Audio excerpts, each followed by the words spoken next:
Bom, essa primeira questão da prova diz que numa indústria de confecções suprida por uma rede de 220 colocado um fusível de 50 amperes para proteger a entrada da corrente. Na indústria, tu tem 100 máquinas, todas ligadas em paralelo. Se a resistência equivalente de cada máquina é 330 ohms, qual o número máximo de máquinas que podem funcionar simultaneamente? Bom, o jeito mais simples quando tem fusível é tu calcular a potência total que o circuito aguenta. Potência π,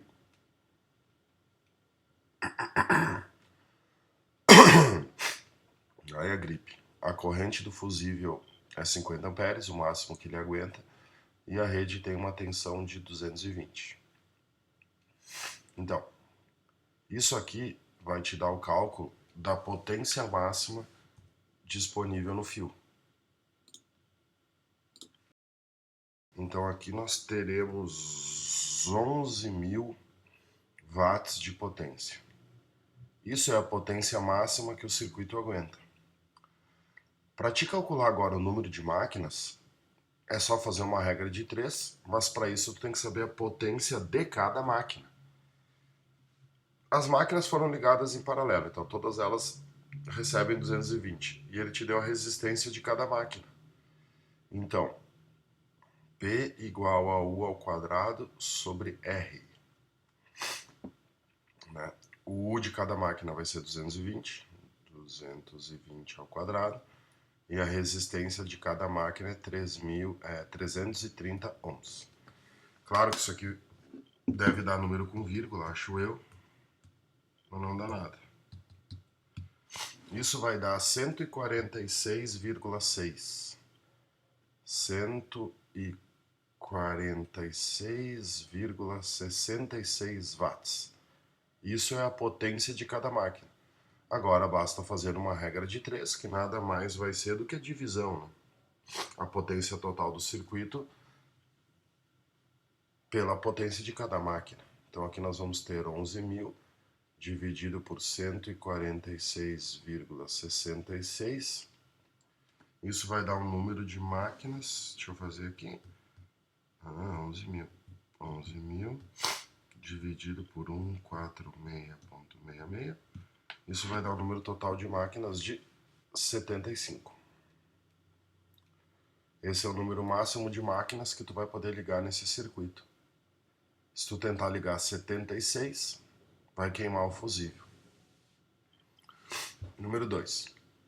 Em um ambiente de uma residência tem duas lâmpadas acesas, ligadas ao mesmo interruptor.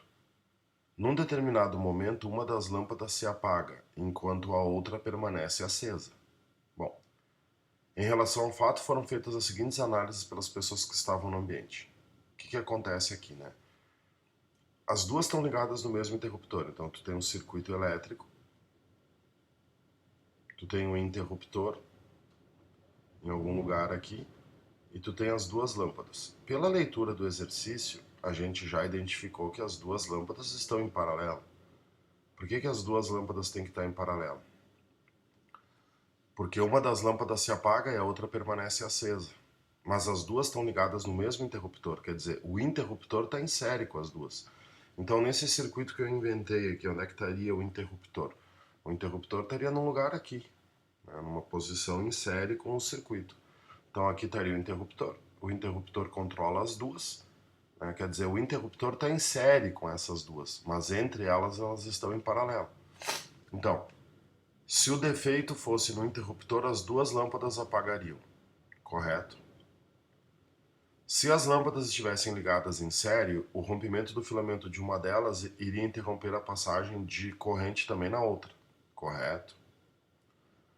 Se apenas uma das lâmpadas se apagou é porque estão ligadas em paralelo, correto? Resposta 1, 2 e 3.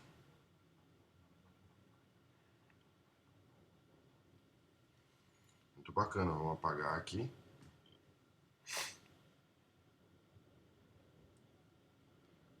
Questão da URGS de 2001. Uma lâmpada de lanterna traz as especificações 0,9 watts e 6 volts. Tem seu filamento projetado para operar a alta temperatura. Medindo a resistência elétrica do filamento à temperatura ambiente, encontramos o valor RO 4 ohms.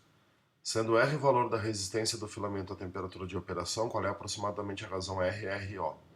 Bom, aqui é uma questão que não precisa te estressar muito, porque essa potência aqui, essa DDP da lâmpada, são quando a lâmpada está em funcionamento. Então, olha só. P igual a U ao quadrado sobre R. Qual é a potência da lâmpada em funcionamento?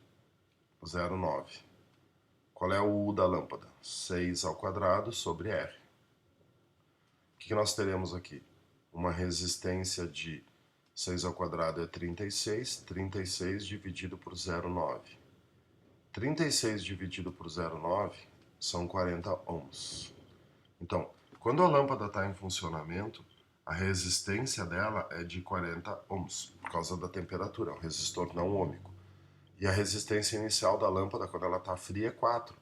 Como ele quer R sobre RO, nós temos 40 dividido por 4.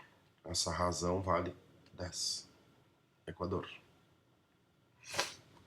Questão 4. A figura representa 3 resistências em série que dissipam as potências de 20, 40 e 60. Então aqui faltou 40, né? É um erro de impressão. Quando a DDP nas extremidades da ligação é 12.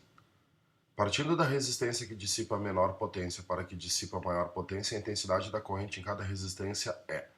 Bom, aqui o que ele está tentando fazer contigo? Um pega-ratão que tu não vai cair, é claro. Porque isso é uma ligação em série. Quantas correntes nós temos nesse circuito? Uma. Então, a letra A que diz que as correntes são diferentes está errada, a letra B está errada também. E aí sobrou a C, a D e a E. O que é interessante de potência? Potência é uma coisa que sempre pode ser somada. As 3 lâmpadas juntas, qual é a potência desse circuito? A potência desse circuito é 20 mais 40 mais 60. Então, esse circuito se comporta como se fosse uma única lâmpada dissipando 120 watts de potência. A DDP dessa única lâmpada é 12 volts, porque daí tu usa total. Potência π. A potência é 120. A corrente do circuito a gente quer saber e o U vale 12. O I vai dar 10 amperes. Mas 10 amperes para quem? 10 amperes para qualquer uma delas.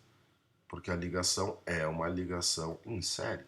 Todo mundo aqui está recebendo 10 amperes. Dinamarca. E a última desta página é a 5, da PUC também. Vamos deixar um espaço aqui em cima para resolver. O gráfico representa um campo elétrico E não uniforme. Todas as observações são importantes. Esse é um campo não uniforme. O que a gente observa pelo desenho? As linhas de força são paralelas, mas não são equidistantes. Essas linhas aqui estão se aproximando. O que isso quer dizer? Que essa carga está arrumando para a direção que o campo fica mais intenso, o campo está ficando mais forte. Se um próton for lançado, como indica a figura, podemos afirmar que sua aceleração, olha a PUC. Cara, falou em aceleração, falou em quê? Força. É dinâmica. Força resultante com a massa vezes a aceleração. Para você responder qualquer pergunta sobre a aceleração do próton, você tem que analisar a força resultante que está agindo no próton. Se eu botar o próton num lugar aqui, ou num lugar aqui, ou num lugar aqui, vai ter força resultante sobre o próton? Bom, próton é uma carga positiva. O que a gente sabe? Cargas positivas movimentam-se a favor do campo. Se o campo é vertical para cima, aqui nós teremos uma força puxando o próton para cima. Aliás, nas 3 posições teremos uma força puxando o próton para cima. Só que, vamos lá, né, pessoal? Campo é força sobre a carga de prova ou carga de teste. A carga de prova, a carga do próton, vai ser sempre a mesma. Então a força vai ser o campo multiplicado pela carga de prova ou carga de teste. Se o campo está aumentando, a força vai aumentar. Então, conforme esse próton aqui for se deslocando, a força que puxa ele na vertical vai ficando cada vez maior. O que força produz? Aceleração. Então, o que esse próton tem? uma aceleração variável. A aceleração está aumentando, só que a aceleração está aumentando apenas no eixo Y. Não existe aceleração no eixo X porque não tem força no eixo X.